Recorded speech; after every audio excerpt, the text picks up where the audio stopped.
attraction is polarity. When you see someone embodying the qualities that you deep down want and desire, like if you feel like this person is so confident and has a high self-esteem and is so courageous, deep down you are attracted to this person because they are embodying the qualities that you want to awaken in yourself. You want to feel more confident in you and who you are in your body. You want to be more courageous and brave and take more risks in your life and do the things that you thought that you're unworthy of and you don't necessarily have it in you, but deep down you crave that, and that's why you're attracted to this person. And so now that you have nothing else to lose, now that this dream of you both being together and creating something has died, you literally have nothing to lose. You have nothing else to lose, so you might as well just choose yourself and start to awaken the qualities inside of you that you liked about them, you liked about this person. Welcome to the Awaken Your Shakti podcast. I'm Keitki Chavan, psychotherapist and coach, empowering women to awaken their Shakti and inner goddess. So much feminine wisdom has been lost through patriarchy, so I invite you, goddess, to remember your power through this journey with me.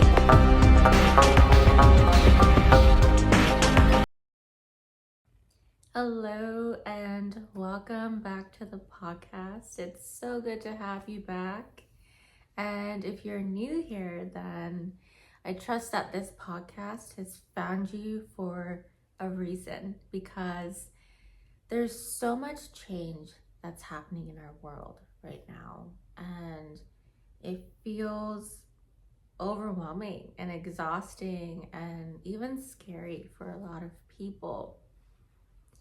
And this change, this transition that we've been going through for especially the past few months, our country, our world, is causing a lot of separation, and that a lot of people are dividing.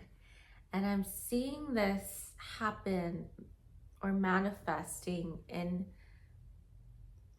not only the work that I'm doing with couples and women and providing therapy, but my personal life, my friend circle. A lot of couples, soulmates, are now dividing and separating, whether they are in a relationship and getting a breakup, or in a marriage and deciding to go with a divorce.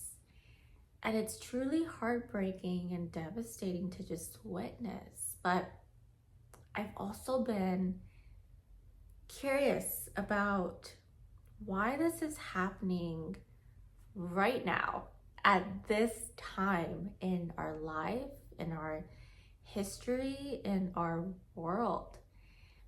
You know, a lot of people are truly awakening to themselves, to their truth, to their inner wisdom, and are stepping into their power, into their purpose, into their dharma, into their life's path. And I feel like right now, with the change and the brink of change, we are needing people as a collective to stand in their truths and to stand firmly and to be the leaders of our world and our future generations, and to be firm in who they are. And so as a result, I feel like a lot of soulmates are now leaving partnerships that were placed into their lives to teach them a lesson, And now they've learned the lessons, they've grown as people, and we're, as a collective, starting to move into partners and be reunited with our soulmates that are meant to co-create our paths and our dreams together. And we're moving into partnerships that support our path and support our purpose and dharma in life. And while this is so exciting, it's also really devastating. It's really heartbreaking for a lot of people, for a lot of us. And I know if you are going through heartbreak yourself, if it's really fresh, and if you're healing and grieving, I know how painful it can be. Going through my own heartbreak, it was almost like this cathartic rebirth. It's like the dreams that I had with this person suddenly came to an end, and the love that I knew suddenly died. And it's like almost like losing a loved one. It's almost like they're dead now, and or that love that you once knew is now dead, and it just remains as a memory.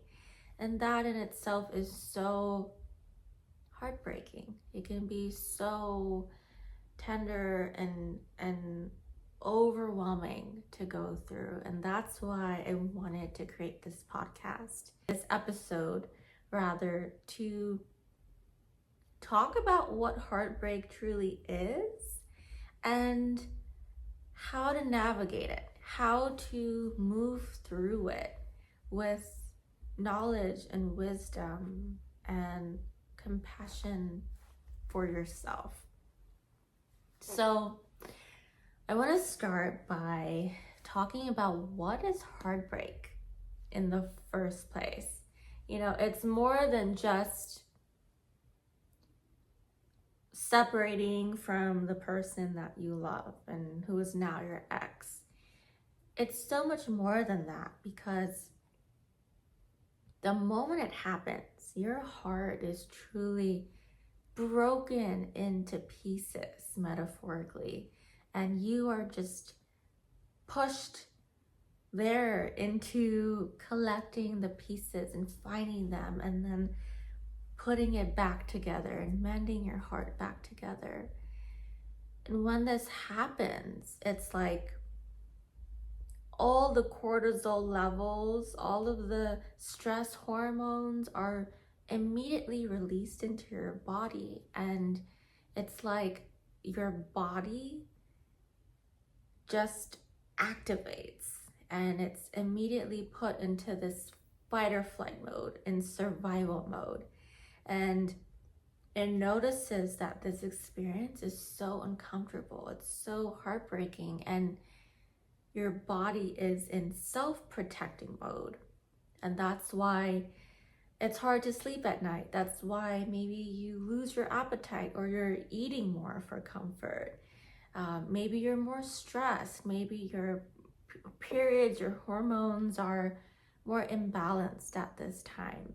So there's a lot of physiological effects, but also it's so much more than that. The reason why heartbreak feels so overwhelming is because heartbreak leaves an imprint in your body, in your DNA, in your genetic makeup, and it really shapes who you are as a person. You learn and you grow and you alchemize so much of who you are, and an imprint is left in your emotional body, your energetic body, but also your genetic makeup. And so heartbreak is ancestral. It can truly be ancestral. This pain can feel so overwhelming because it's not just your own pain. It's the pain generations back from the woman who came before you, the men who came before you, your mom, your sisters, your grandmothers, your great-greats. It's like your pain activates their pain as well. And that's why it becomes so overwhelming. And so, for example, your great grandmother who had to get an arranged marriage at such a young age, maybe 12 or 11, had her heartbreak, had her pain, had her anger, had her resentment of the childhood that she was losing over this, or not getting a choice to pick her life partner because she was being sold for dowry, and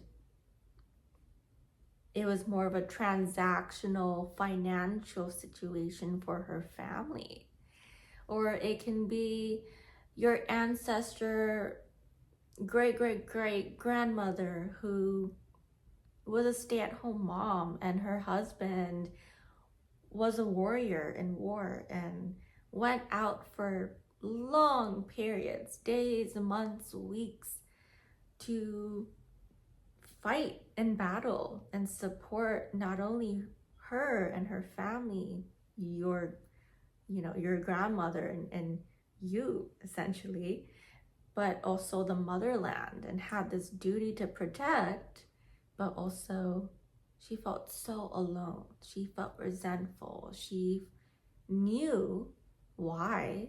She knew the reasons, but deep down she felt so much pain. And so these are just examples of what might have happened in your lineage.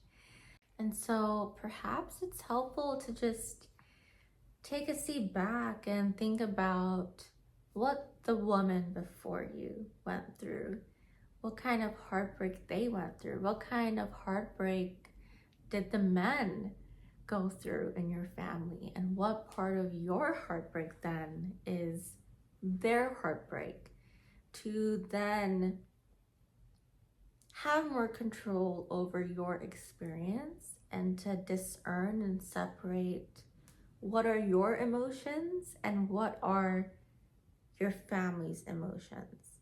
What is your lineage's emotions? And so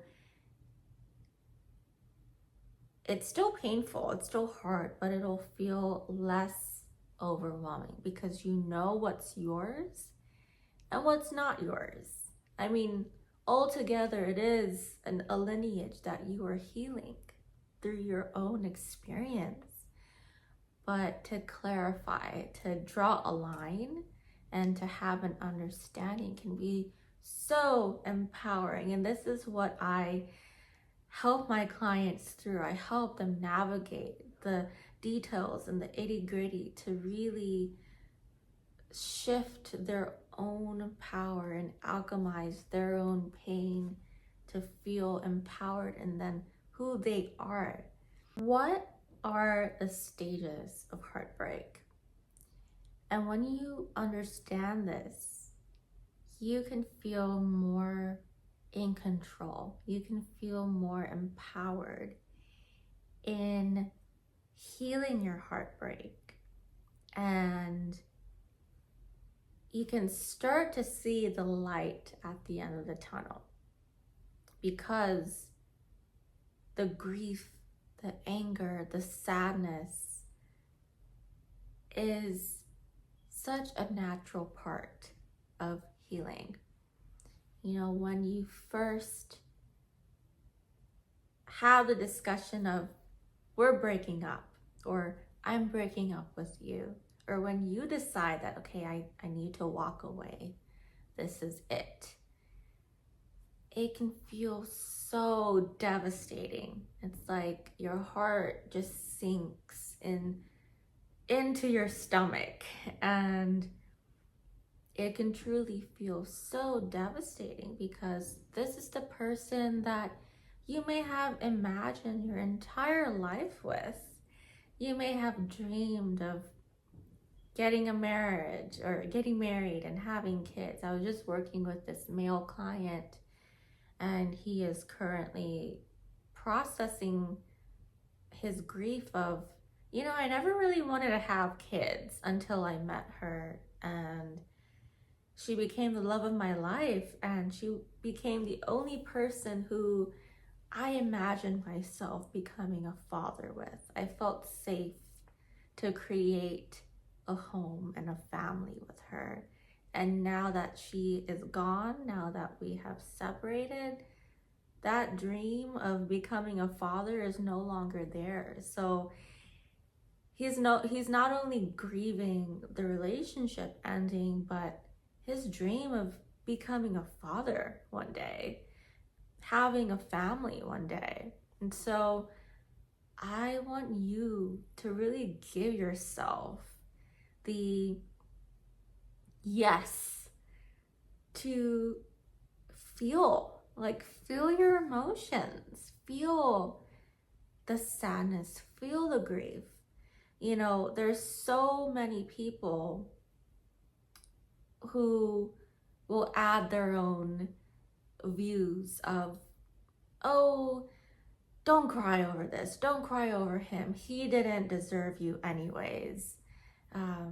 Don't cry over this, there's so many fish in the sea. And while that is true to an extent, and that while that can be encouraging, you deserve to truly feel your feelings. And sometimes what happens is when you start to feel this devastation and heartbreak, it's like you start to then become angry. Like, how could he do this to me? How could he leave me at this stage in my life where I truly needed him? How could she have said this to me? How could she have left me in this way where I felt so disrespected and unseen? Like, then there are things that you're angry about, and you feel so hurt and unseen and misunderstood. It's like you feel so powerless in this moment, where it's like, it feels like this is happening to you. The breakup is happening to you. The divorce is happening to you. And you want to feel more in control. You want to feel more like you know what's happening, or you feel more empowered, or you feel like you are in the steering wheel driving your own life. But it doesn't feel that way. It feels so powerless. And so the anger comes up. Also because as a society, just the way that we've been taught about relationships in the movies and the romance books and novels aren't a realistic idea of what love is. And so we've been told, I don't want to say lies, but we've been given this flawed idea of what love is supposed to be. It's like, oh, okay, I graduate, I go to school, I get married, and then we have kids, and the end. Happily ever after. And that's just not how love works. Healthy love doesn't necessarily mean that it's easy. And to truly love someone doesn't necessarily mean that you're going to live together all your life. Sometimes love is greater and will let you go because it's not selfish. Sometimes people are meant to stay together in a chapter and grow from it, and then when their life purposes shift, that's their time to also shift and separate. And it doesn't mean that the relationship or the marriage was a failure. It doesn't mean that it wasn't true love. It doesn't mean that this person wasn't the right person for you in this time. Like, maybe we also have multiple right people for us depending on the stage of life that we're in, so that we can evolve to our highest path, the ultimate path that we came to earth to walk on and to be.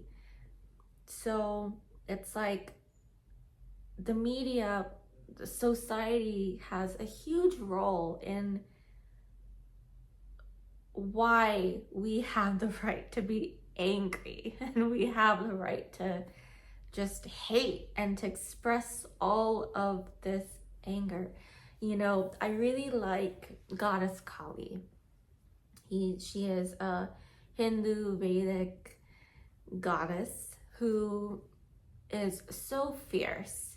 She is depicted with her tongue sticking out, and a garland of skulls of all the demons that she has defeated, and she has the head of a demon in her hand, and she is just standing there with all of this fierceness and anger, but contentment. And she is so glorious. Her hair just wild and free and untamed, and she's not repressed, she's not oppressed, she's not suppressing herself or her emotions, she's empowered in it. And you also have a right to be this way as well, to hold the demon of all the conditioning that you've been told about love and heartbreak and marriage and, you know, living by the book. Like, first you get your school and then your degree and then a job and then get married, or just whatever narrative that you've been told and it didn't work out that way. You get to really channel your anger and destroy all of those narratives, those toxic beliefs that weren't serving you and clearly did not serve you. Because deep down, what you truly want is to just be loved, to be seen, to be accepted for who you are. You're tired of performing for love, performing to be loved. You just want to be loved unconditionally. You want to be seen. You want to be held. And a part of you feels like you haven't received that. And so you have a right to be angry, to allow yourself to be angry, because you need to see that part of yourself. You need to embrace this part of yourself. Anger isn't an easy emotion to feel, but it's part of who you are. It doesn't define who you are, but it's a part of you, and it's such an important emotion to then open yourself up to love and receiving love from someone else, but loving yourself. And with that, I feel like the next initiation of heartbreak is choosing yourself. Then, if that person couldn't choose you, if your ex couldn't choose you, if their family couldn't choose you, if their religion couldn't choose you, if their lifestyle couldn't choose you, the list is endless. You choose yourself. You love yourself. And so all the things that you thought that you could never do because you were with this person, I want you to do them.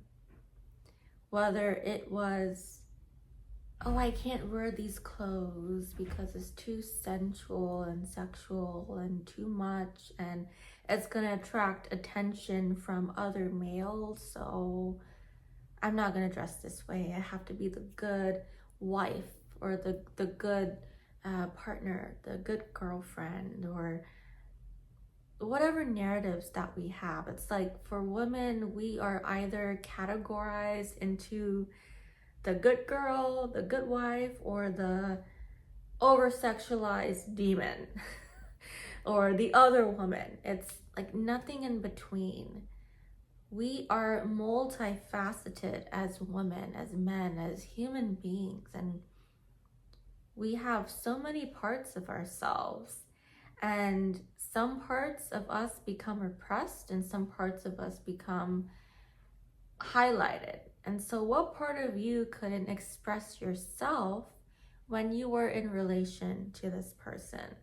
Because essentially, that is what attraction is. Attraction is polarity. When you see someone embodying the qualities that you deep down want and desire, like if you feel like this person is so confident and has a high self-esteem and is so courageous, deep down you are attracted to this person because they are embodying the qualities that you want to awaken in yourself. You want to feel more confident in you and who you are in your body. You want to be more courageous and brave and take more risks in your life and do the things that you thought that you're unworthy of and you don't necessarily have it in you, but deep down you crave that, and that's why you're attracted to this person.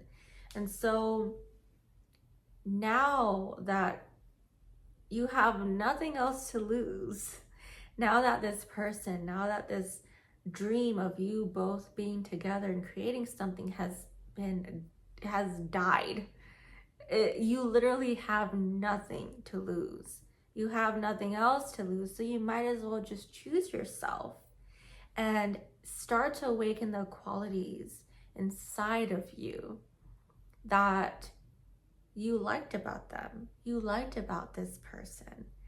And so whether that is moving to a new place, a new city, or living by yourself all alone in your apartment, in your home, whether it is, for me, it was knowing that I was capable of fixing things around my home. The other day I fixed my heater, and I didn't know that I was capable. Like, it was my first time using a screwdriver and a hammer, and I was screaming, and my neighbors were very concerned, but it was okay. I did it. I was able to do it, and now I have a heater that works completely fine. And I had put it off so long because I thought that I couldn't do it, and so I just suffered and put it off for so long. And then after I did it, I was like, wait, why did I do this to myself? It was so easy. I am clearly so capable of so much more than I thought. And so I want to allow you to give yourself the opportunity to choose all parts of you, all parts of you that you have not been seeing or didn't even know existed. And then once you're able to choose yourself, you are slowly able to forgive your ex, to forgive this person, because now you can see, oh, if this relationship, marriage didn't end, I might not have been here today. I would have been still stuck in that lifestyle, that mindset that wasn't serving me, and I needed this end to then embrace these parts of myself and to really go out and do what I want to do. If it weren't for that ending, maybe I wouldn't have even asked myself what it is that I want and desire. For a lot of people, they don't even know that's an option because they're so used to seeing their parents, their fathers, their moms compromise their dreams and sacrifice themselves so that they can provide for their children, provide for us so that we can dream. And we ask ourselves the questions that society, that the people who came before us couldn't ask themselves. Think about your great-great-great-grandma, your great-great-great-grandfather who didn't have the privilege or honor to ask himself, herself, what they dreamed of, because they knew that with the circumstance, whether it was war, whether it was colonization, whether it was being very poor, being a farmer, I don't know what it may have been, but you get to end the cycle and ask that question for yourself. What a gift. What a gift to be alive, to do that. From this place of growth, what usually starts to happen is that you realize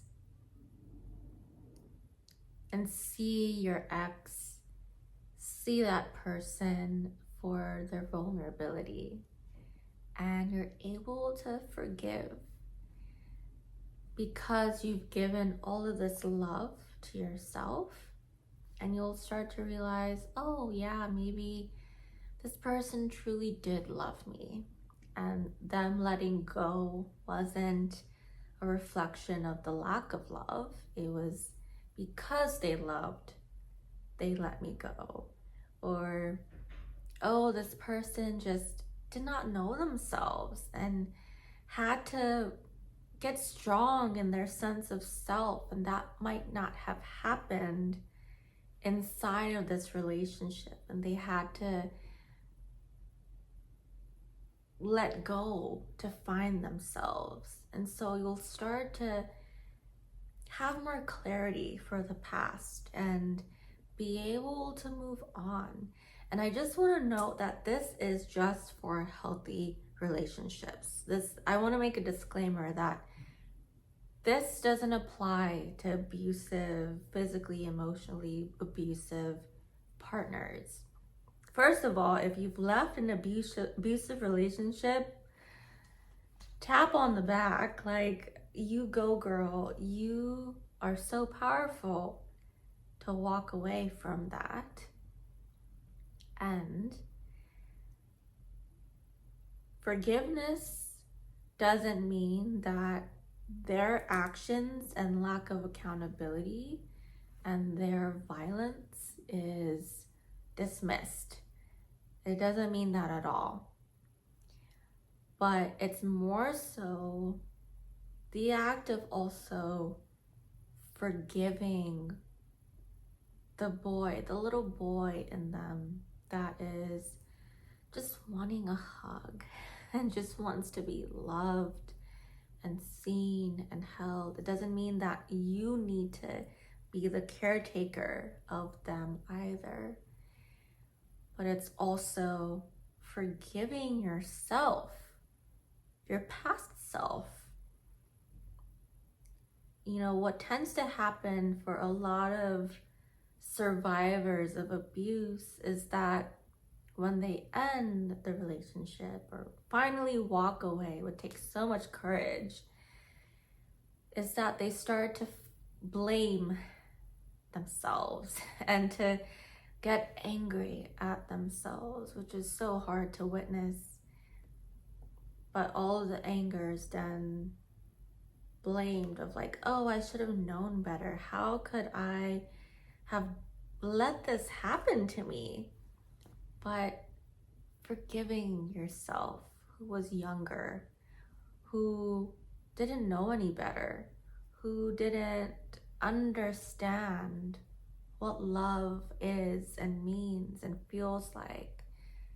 The previous younger version of you who didn't maybe know what their needs were, their boundaries were, who you were yourself.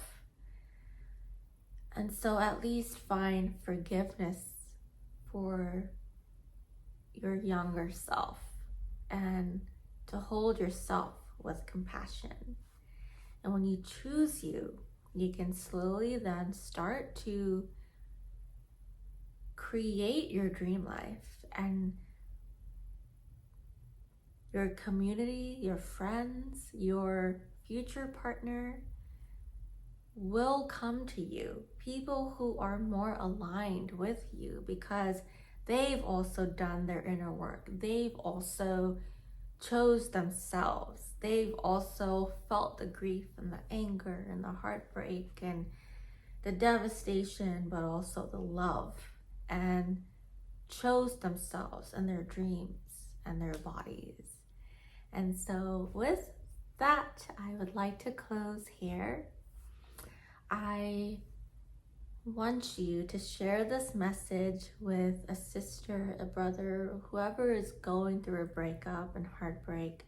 Share this with them and support them through this video, through this podcast.